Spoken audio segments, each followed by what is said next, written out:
नमस्कार दोस्तों। स्वागत है आप सभी का एक बार फिर से हमारे चैनल पवित्र मार्ग पर। श्री शिवाय नमस्तुभ्यम। हर हर महादेव। दोस्तों, आप सभी लोग जानते हैं कि 13 जुलाई 2024 को पड़ रही है शनिवार अष्टमी तिथि। दोस्तों, ये जो अष्टमी है आषाढ़ महीने में पड़ने वाला सबसे बड़ी अष्टमी है, क्योंकि यह गुप्त नवरात्रि के दिनों में पड़ रही है, जिसका बहुत ही बड़ा और विशेष महत्व होता है। और ऐसा दिन पूरे साल में सिर्फ एक ही बार आता है। और दोस्तों, आप सभी लोग जानते हो कि अष्टमी का अगर सबसे बड़ा कोई उपाय है तो वो 108 चावल के दाने वाला उपाय है। तो दोस्तों, इस शनिवार की अष्टमी तिथि के दिन आप लोगों को इस 108 चावल के दाने वाले उपाय को जरूर करना है। बहुत सारे लोग होंगे जिन लोगों ने इस उपाय को न किया हो, मतलब पूरा महीना निकल गया आषाढ़ महीने का, उन्होंने किसी भी दिन इस 108 चावल के दाने वाले उपाय को न किया हो। पर दोस्तों, आपके पास एक आखिरी मौका बचा हुआ है, जो कि 13 जुलाई के दिन। तो इस दिन आप लोगों को इस वाले उपाय को जरूर कर लेना है। भले ही आपने पूरे महीने भर इस उपाय को न किया हो, पर अगर आपने इस आषाढ़ महीने के शनिवार अष्टमी के दिन अगर इस वाले उपाय को कर लिया, तो आपको इस उपाय को करने का वो फल मिलेगा जिसकी आपने कभी कल्पना भी नहीं करी होगी। इसीलिए आप लोग इस वाले उपाय को एक बार जरूर कर लेना, ताकि आप लोगों के हाथ से यह मौका न जा सके और आपको इस उपाय को करने का फल मिल सके। दोस्तों, यह उपाय पंडित जी ने अपनी अभी की ही शिव महापुराण की कथा में बताया है, जिस उपाय को आज हम आपको बहुत अच्छे से समझाने वाले हैं। इस वीडियो को देखने के बाद इस उपाय को समझने के लिए आपको कोई और वीडियो को देखने की जरूरत नहीं पड़ेगी। तो चलिए दोस्तों, उपाय को शुरू करते हैं। देखिए, यह इस आषाढ़ महीने के शनिवार गुप्त नवरात्रि के दिन यह इतना खास होता है, इतना महत्वपूर्ण होता है। देखा है कभी कभी बड़े बड़े पूजा पाठ अनुष्ठान से जो मनोकामना पूर्ण नहीं होते, वो आषाढ़ महीने के दिन एक छोटे से उपाय करने से ही आपकी मनोकामना पूर्ण हो जाती है। और बहुत सारे लोगों ने इस उपाय को किया भी है और उनको इस उपाय को करने का फल भी जरूर मिला है। अगर आप लोग भी इस उपाय को करना चाहते हैं तो आप इस उपाय को पहले अच्छे से समझ लेना, सुन लेना, उसके बाद करना। आपको इस उपाय का फल जरूर मिलेगा और इस उपाय को कर लेने से आपके घर में चाहे किसी भी प्रकार की दुख और समस्या क्यों न चल रही हो, आपको उसका कारण भी नहीं पता है कि भाई यह समस्या किस कारण से चल रही है। उसका कुछ भी कारण हो सकता है, जैसे पितृ दोष हो सकता है या किसी भी तरह का मंगल दोष भी हो सकता है। तो इस दिन आप लोगों को यह वाला उपाय कर लेना है।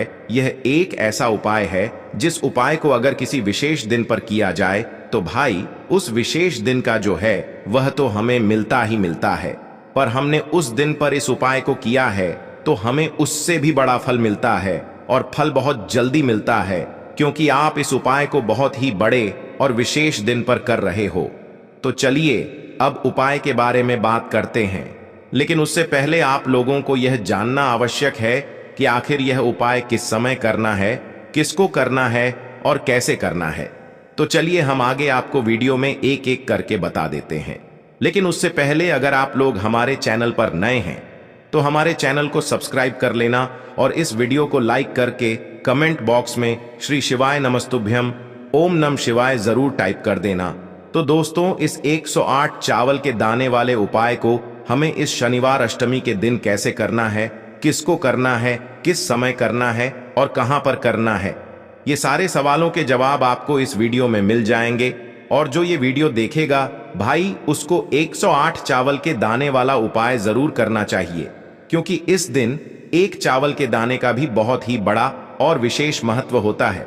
और जब बात आ जाए 108 चावल के दाने की, तो यह सोने पे सुहागा वाली बात हो जाती है और ये एक बहुत ही बड़ा उपाय हो जाता है इस शनिवार गुप्त नवरात्रि का। तो अब दोस्तों, इस 108 चावल के दाने वाले उपाय को आखिर करना किसको है, सबसे पहले हम लोग वो बात जान लेते हैं। तो देखो, घर की जो बड़ी माताएं बहनें होती हैं, उन माताओं बहनों में से कोई भी एक बड़ी माता बहन इस वाले उपाय को कर सकती है। और दोस्तों, अगर आप चाहें तो अपने घर में से सभी सदस्यों को भी इस उपाय को करवा सकते हैं। अगर किसी व्यक्ति की खुद की कोई मनोकामना है, खुद की कोई दुख और परेशानी है जो कि वह अपने लिए ही करना चाहता है इस वाले उपाय को, तो वह खुद अपने लिए भी कर सकता है। बाकी अगर कोई घर में से ऐसा है जो कि अपने पूरे घर परिवार की सुख और शांति के लिए ये वाला उपाय करना चाहता है, तो भाई वह भी कर सकता है, उसमें भी कोई दिक्कत वाली बात नहीं है। कहने का मतलब ये है कि इस उपाय को हर एक सदस्य भी कर सकता है और पूरे घर परिवार के सदस्य के लिए घर की बड़ी माताओं बहनों में से कोई एक माता बहन भी कर सकती है। माताएं बहनें अगर घर में उपस्थित न हो या वो यह वाला उपाय न कर पा रही हो तो फिर घर का कोई बड्ढा सदस्य भी इस 108 चावल के दाने वाले उपाय को कर सकता है, चाहे फिर वह पुरुष ही क्यों ना हो। उसमें कोई भी दिक्कत वाली बात नहीं है। अब दोस्तों, इस 108 चावल के दाने वाले उपाय को हमें करना कहां पर है? हमें इसे शिव जी के मंदिर में जाकर करना है। बहुत सारे लोग प्रश्न करते हैं, हर एक उपाय को करते समय क्या हम इस उपाय को घर पर कर सकते हैं? तो इस वाले उपाय को आप घर पर नहीं कर सकते हो। इस वाले उपाय को करने के लिए आपको शिव जी के मंदिर ही जाना पड़ेगा। उसके बाद में दोस्तों, जो अगला प्रश्न निकल कर आता है वो यह आता है इस उपाय को लेकर कि आखिर इस उपाय को हमें किस समय करना है, सुबह के समय करना है कि शाम के समय करना है? तो देखो, इस वाले उपाय को आप लोग सुबह के समय भी कर सकते हो और शाम के समय प्रदोष काल में भी कर सकते हो। अब अगर आप पूछो कि भाई सबसे उत्तम समय कौन सा रहेगा इस 108 चावल के दाने वाले उपाय को करने का, तो हम आपसे बस यही कहेंगे कि इस उपाय को आप सुबह के समय करेंगे तो ज्यादा बेहतर होगा। बाकी अगर प्रदोष काल शाम के समय भी करेंगे तो भी अच्छा होगा, उसमें कोई भी दिक्कत वाली बात नहीं है। तो अब दोस्तों, जो अगली सबसे बड़ी और महत्वपूर्ण बात आती है वो यह आती है कि सुबह अगर हम उपाय को करेंगे तो हमें कितने बजे से लेकर कितने बजे तक के बीच में करना है, और शाम के समय प्रदोष काल में करेंगे तो हमें कितने बजे से लेकर कितने बजे के बीच में करना है। तो देखो, सुबह जितनी जल्दी हो सके आप उपाय को करने की कोशिश करना। बाकी अगर किसी कारणवश लेट भी हो जाओ, थोड़ी देर भी हो जाए, तो 10 या 11 बजे तक भी आप उपाय कर लेना, पर 12 बजे से ज्यादा देरी ना हो, ठीक है? इस बात का ध्यान रखना। उसके बाद में दोस्तों, अगर शाम के समय प्रदोष काल की बात करें, प्रदोष काल का जो समय होता है वो शाम के 6 बजे से शुरू हो जाता है। मतलब शाम के 6 बजे से लेकर 7 बजे के बीच का जो समय होता है ये समय प्रदोष काल का समय होता है। पर अभी जो मौसम चल रहा है, इस मौसम में जो है शाम बहुत देरी से होती है, तो आप इस उपाय को 7 या 8 बजे के बीच में भी कर सकते हो। मतलब शाम के 6 बजे से रात 8 बजे के बीच में आप कभी भी इस वाले उपाय को कर सकते हो, उसमें कोई भी दिक्कत वाली बात नहीं है।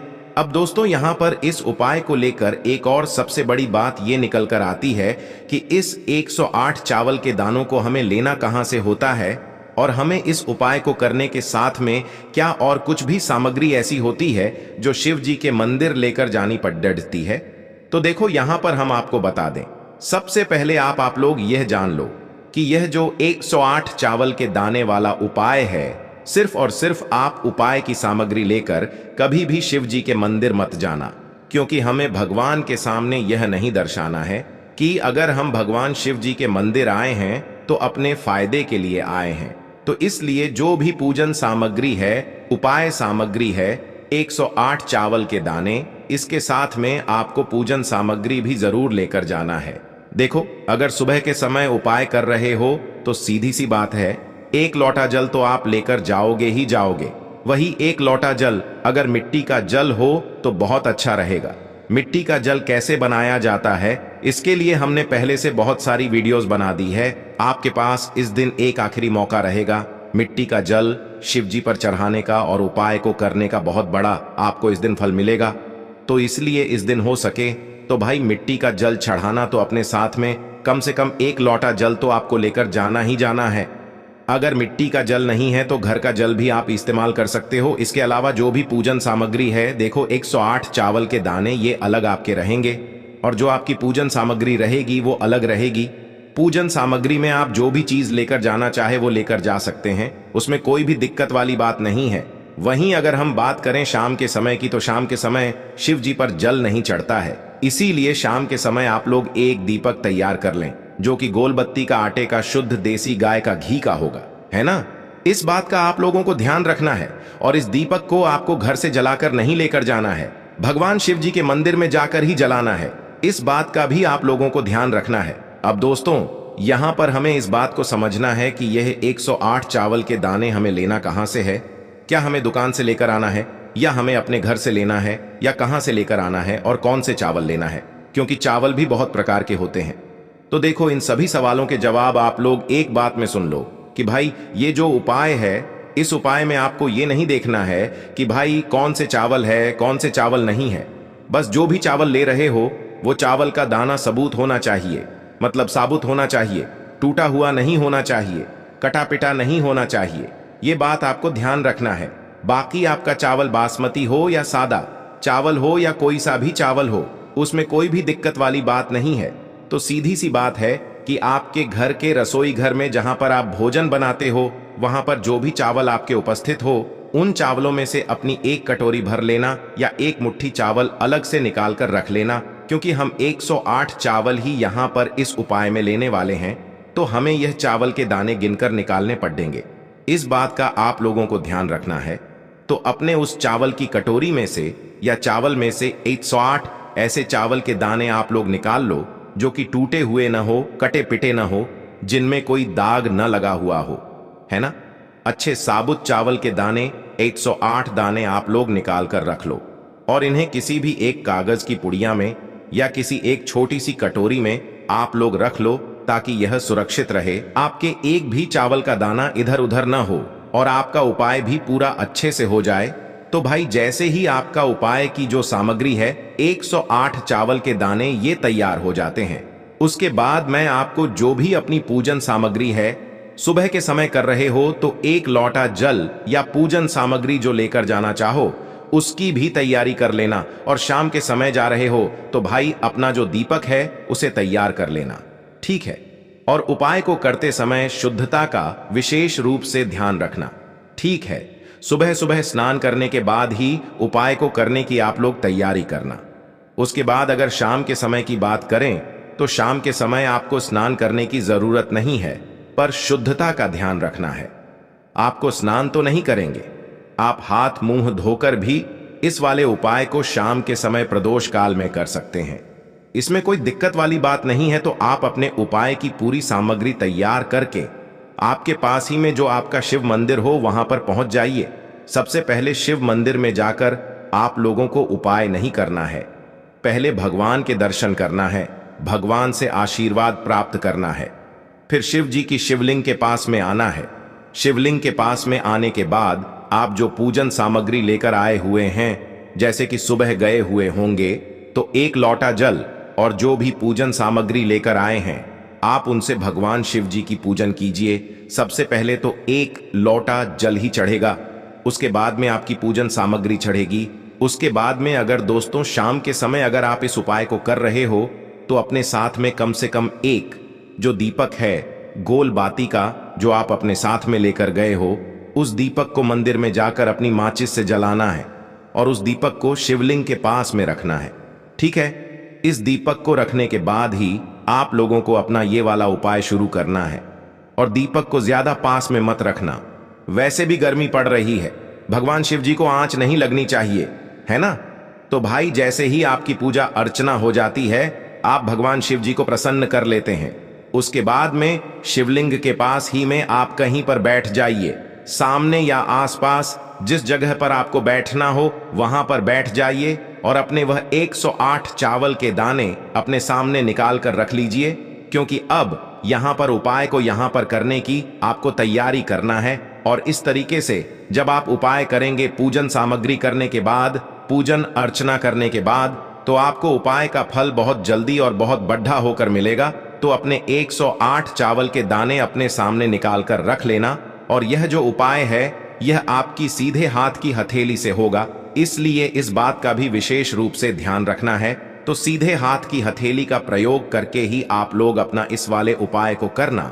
अपने सामने जो भी आपकी कागज की पुड्डियां है उसको खोल कर रख लो, या कटोरी है तो भाई उसे अपने सामने रख लो और अपने वह 108 चावल के दाने निकाल लो, ठीक है। उसके बाद में दोस्तों अब आपको क्या करना है कि शिवलिंग आपके सामने होगी, तो आपने वह 108 चावल के दाने एक एक करके आपको शिव जी के शिवलिंग के ऊपर चढ़ाना है। कहां पर चढ़ाना है? शिवलिंग के ऊपर चढ़ाना है, और कहीं पर भी नहीं चढ़ाना है, आपको अपने हथेली से तो शिवलिंग के ऊपर चढ़ाना है। भले ही फिर वो अपने आप जलाधारी पर गिर जाए, या मतलब वहीं पर गिर जाए, उसमें कोई दिक्कत वाली बात नहीं है, पर आप चढ़ाओ शिवलिंग के ऊपर ही। तो आपको क्या करना है, अपना पहला चावल का दाना उठाना है श्री शिवाय नमस्तुभ्यम बोलना है और शिवलिंग पर चढ़ा देना है। इसी तरीके से दूसरा चावल का दाना उठा है, शिवलिंग पर चढ़ाना है और मंत्र बोल देना है, और फिर तीसरा चावल का दाना उठाना है, श्री शिवाय नमस्तुभ्यम बोलना है और चढ़ा देना है। इसी प्रकार से आपको पूरे 108 चावल के दाने एक एक करके शिव जी के शिवलिंग के ऊपर चढ़ाना है और भगवान से प्रार्थना करते जाना है। मतलब प्रार्थना तो आपको आखिरी में करना है, पर हर एक चावल के दाने को चढ़ाते समय श्री शिवाय नमस्तुभ्यम जरूर बोलना है। उसके बाद ही में यह चावल का दाना शिवलिंग के ऊपर आपको चढ़ाना है। जैसे ही आपके 108 चावल के दाने शिवलिंग के ऊपर चढ़ जाते हैं, तो भाई उसके बाद में आपको क्या करना है, भगवान से अपनी मनोकामना बोलना है। मनोकामना भी कब बोलना है, जब आपका 108 चावल का दाना आपके सीधे हाथ की हथेली में हो और आप उसे चढ़ाने के लिए जा रहे हो। श्री शिवाय नमस्तुभ्यम बोलकर उस आखिरी चावल के दाने को शिवलिंग के ऊपर चढ़ा देना और भगवान से फिर अपनी वह मनोकामना बोल देना, जिस मनोकामना के लिए आप लोग अपना यह वाला उपाय कर रहे हो। जिस भी दुख और परेशानी के लिए आप लोग अपना यह वाला उपाय कर रहे हो, उसके बाद में जैसे ही आप अपनी मनोकामना बोल देते हो, आपका यह वाला उपाय पूरा हो जाता है। पर दोस्तों, उपाय को करने के बाद आप लोगों को 2 मिनट भगवान शिव जी के मंत्र का जाप जरूर करना है, और मंत्र का जाप करने के बाद भगवान से एक और बार प्रार्थना करना है अपनी मनोकामना के लिए या अपनी जो भी दुख और परेशानी है उसके लिए। इसके बाद में आप लोग भगवान को देखकर भगवान से प्रार्थना करके उनसे आशीर्वाद लेकर वहां से उठ सकते हैं और अपने घर पर जा सकते हैं। बस दोस्तों, यहाँ पर यह वाला उपाय पूरा हो जाता है। इस तरीके से जो भी व्यक्ति छोटी छोटी चीजों का ध्यान रखते हुए इस 108 चावल के दाने वाले उपाय को करेगा, निश्चित सी बात है उसे उसकी मनोकामना जल्द ही पूर्ण होगी और जो भी दुख और परेशानी है वो भी बहुत ही जल्दी दूर होंगे। और दोस्तों, अगर आपको हमारी ये वीडियो पसंद आई हो तो हमारे इस वीडियो को लाइक और चैनल को सब्सक्राइब जरूर करें। हर हर महादेव, ओम नमः शिवाय।